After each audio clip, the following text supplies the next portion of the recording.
Right, here is a properly weird one. There have never been more people applying for programming jobs, and companies say they still cannot find good programmers.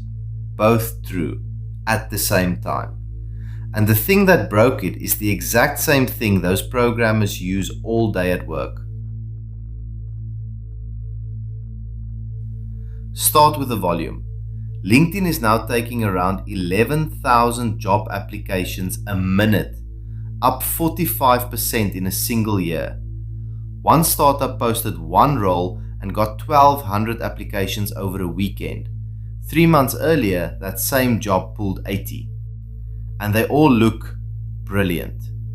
Roughly 78% of applications now contain AI written content.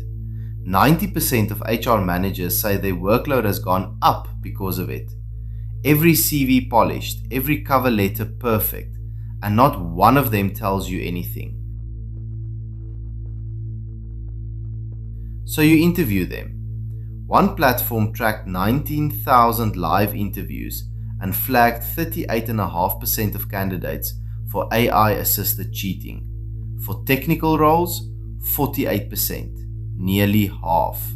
And that rate tripled in 3 months. And this is not someone squinting at a second monitor. The good tools paint the answers straight onto the screen in a layer that screen sharing physically cannot capture. You see a clean, empty desktop. They see the solution. $20 a month. It gets worse.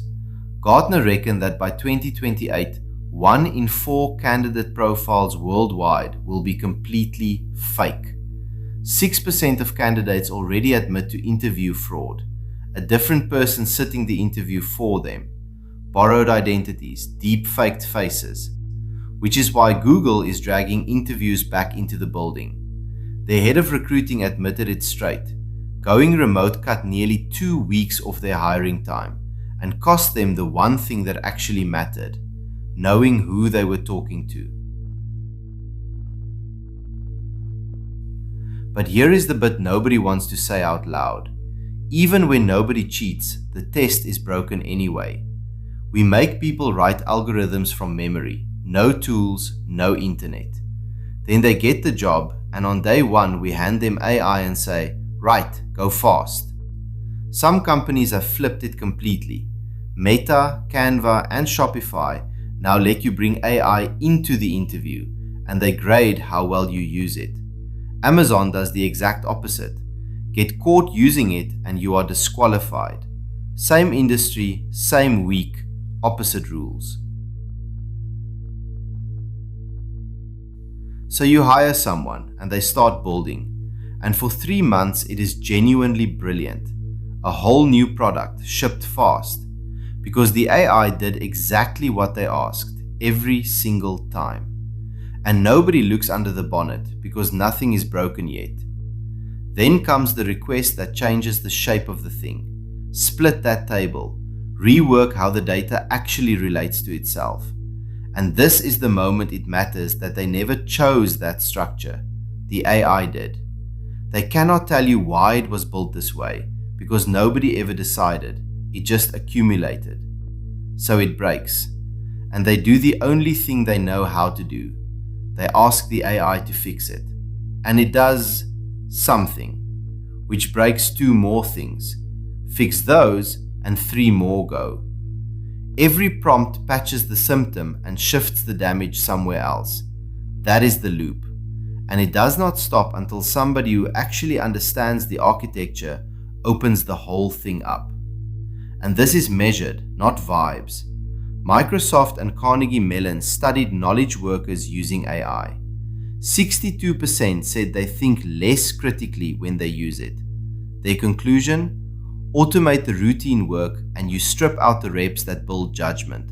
So people end up, quote, atrophied and unprepared the moment an exception shows up.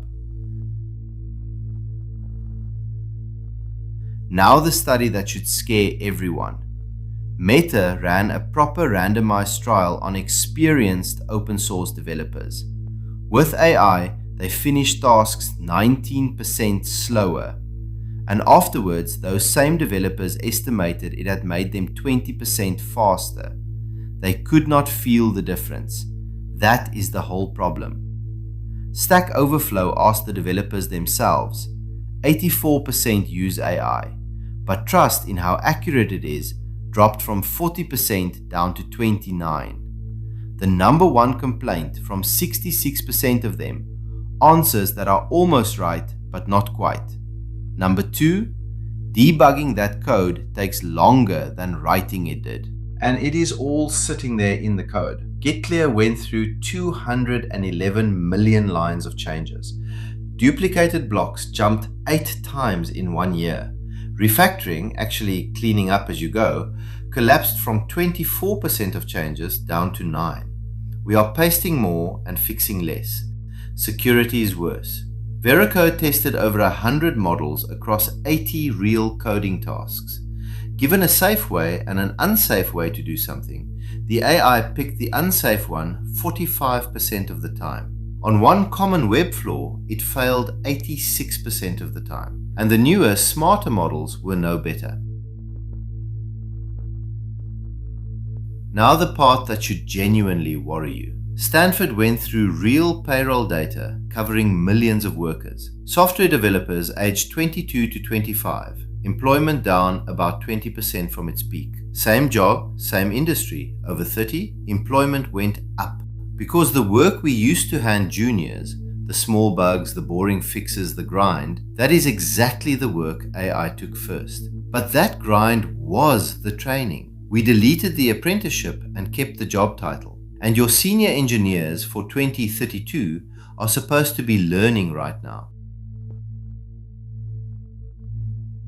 And getting it wrong is not cheap. A bad hire costs at least 30% of their first year's salary. And for a specialist engineer, replacing them runs 1 to 1.5 times salary once you count the ramp up and the mess left behind. You usually find out around month 3, right when the deadline lands.